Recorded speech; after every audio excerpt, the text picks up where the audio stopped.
கர்த்தருடைய பரிசுத்த நாமத்திற்கு மகிமை உண்டாவதாக.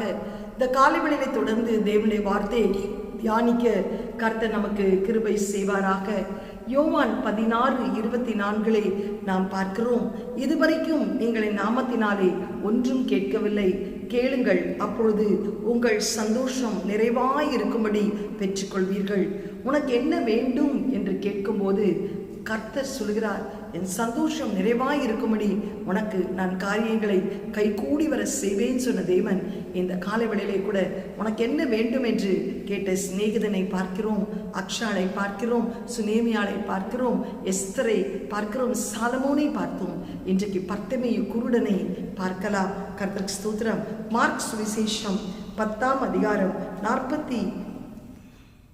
46 வாசிக்கும் போது அதிலே ஒரு வசனத்தை வாசித்து காட்ட விரும்புகிறேன்.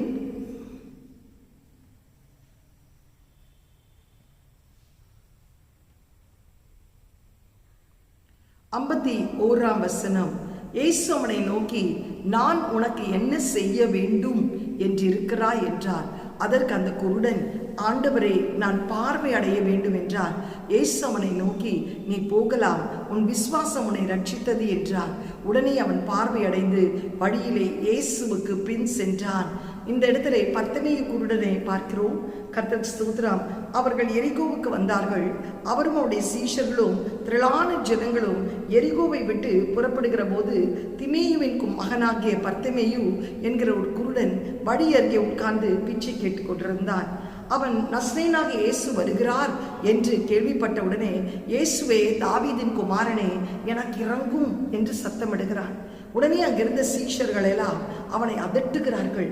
நீ பிறவிலிருந்தே குருடன், உன் பிச்சை கேட்டு பிழைத்துக் கொண்டிருக்கிறாய், இன்றைக்கு நீ எப்படி பார்வை அடைவாய் என்று சொல்லி அதட்டுகிறார்கள்.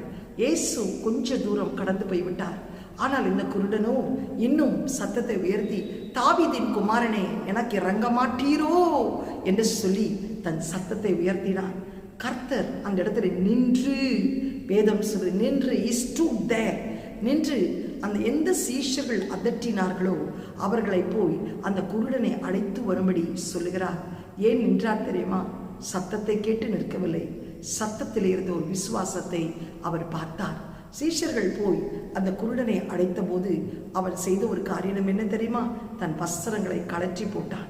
அந்த நாட்களிலே குருடர்கள் ஒரு வஸ்திரம் உடுத்திருப்பார்கள், அடையாளமாக அவர்கள் பார்வையற்றவர்கள் என்பதை வெளிப்படுத்த, அவர்களுக்கு மற்றவர்கள் உதவி செய்ய. இயேசு தன்னை அழைக்கிறார் என்று அறிந்த உடனே தன் வஸ்திரம் இனி எனக்கு தேவையில்லை என்று சொல்லி அதை கழற்றி விட்டு ஆண்டவரிடத்திலே கடந்து வருகிறார். ஆண்டவர் அவன் வந்தவுடனே கேட்கிறார், நான் உனக்கு என்ன செய்ய வேண்டும், உனக்கு என்ன வேண்டும் சொல் என்று கேட்கிறார். அவன் என்ன கேட்டிருக்கலாம்?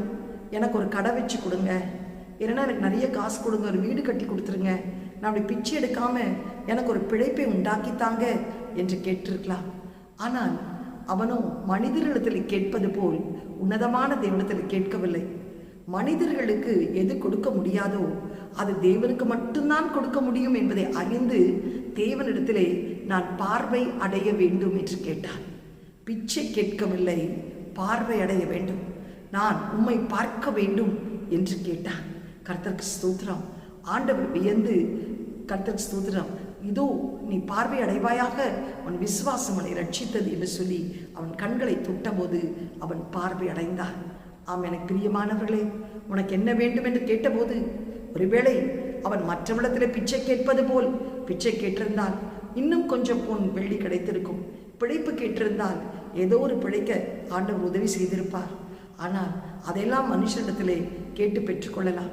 ஆனால் அவர்களால் செய்ய முடியாதது என் தேவனால் மட்டுமே தான் செய்ய முடியும். இன்றைக்கு அநேக காரியங்கள் உங்கள் வாழ்க்கையிலே கூட நீங்கள் தடையாக இருக்கிறதற்கு காரணம் என்ன தெரியுமா? உனக்கு என்ன வேண்டும் என்று கர்த்தர் கேட்கும் போது நீ தகாத விதங்களை கேட்கிறது நிமித்தம்தான். இன்னைக்கு தகுந்தவைகளை கர்த்தரிடத்திலே கேள், சித்தமானவைகளை கர்த்தரிடத்திலே கேள், வேதத்தின்படி கர்த்தரிடத்திலே கேள். ஆண்டவரை, நான் பார்வை அடைய வேண்டும், பரலோகத்தின் ஆசீர்வாதங்களை கேள். ஆண்டவர் உலக பிரகாரமான ஆசீர்வாதங்களையும் கர்த்தர் தர வல்லமை உள்ளவராயிருக்கிறார். பர்த்திமேயுவை கடாட்சித்தருளின தேவன் இன்றைக்கு நீயும் பரலோக ஆசீர்வாதங்களுக்காக ஆண்டவரே என் கண்கள் திறக்கப்பட வேண்டும், என் கண்ணுள்ள செதில்கள் கீழே விடும், என் இருள் நீங்க வேண்டும், நான் உம்மை தரிசிக்க ஆண்டவரே என்னை ஆயத்தப்படுத்தும். நடுவானத்தில் நீ வரும்போது எக்காலதுணி சத்தம் கேட்கும் போது ஆண்டவரே அப்பா நான் மறுரூபமாகி மகிமை மேல் மகிமை அடைந்து உன்னை தரிசிக்க யோபு சொன்னது போல் என் அந்நிய கண்கள் அல்ல, என் சொந்த கண்கள் என் மீட்பர் உயிரோடு இருக்கிறார், அவர் வந்து நிற்பார் காணும் என்ற அந்த தரிசனத்தோடு நீ தேவனத்திலே பரலோகத்தின் காரியங்களை கேட்பாயானால் பூமிக்குரிய எல்லா காரியங்களையும் கர்த்தர் உனக்கு நேர்த்தியாய் செய்வார். கண்களை மூடி ஜெபம் செய்வோம். எங்களை அதிகமாய் நேசிக்கிற நல்ல தகப்பனே, இந்த காலை வேளையிலே கூட கர்த்தாவே அப்பா பர்த்திமேயு குருடன் அதட்டினார்கள், ஆனால் எந்த சீஷர்கள் அதட்டினார்களோ அவர்களே கூட்டிட்டு வர சொன்னாங்களப்பா.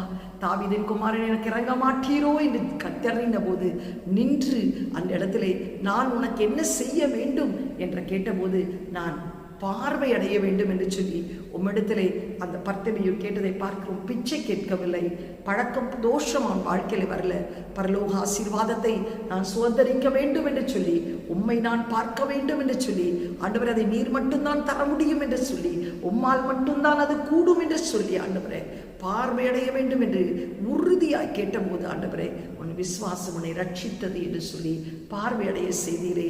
இன்றைக்கு எங்களுடைய வாழ்க்கையிலே கூட கர்த்தாவே தகாதவைகளை கேட்காதபடிக்கு ராஜா பரலோகத்தின் ஆசீர்வாதங்களை நாங்கள் கேட்கும்போது பூமிக்குரிய எல்லாவற்றையும் கூட கொடுக்க வல்லமை உள்ளவராயிருக்கிறீர். ஆசீர்வதி இயேசுவின் மூலம் நல்ல பிதாவே, ஆமென். God bless you. Have a blessed day. Amen.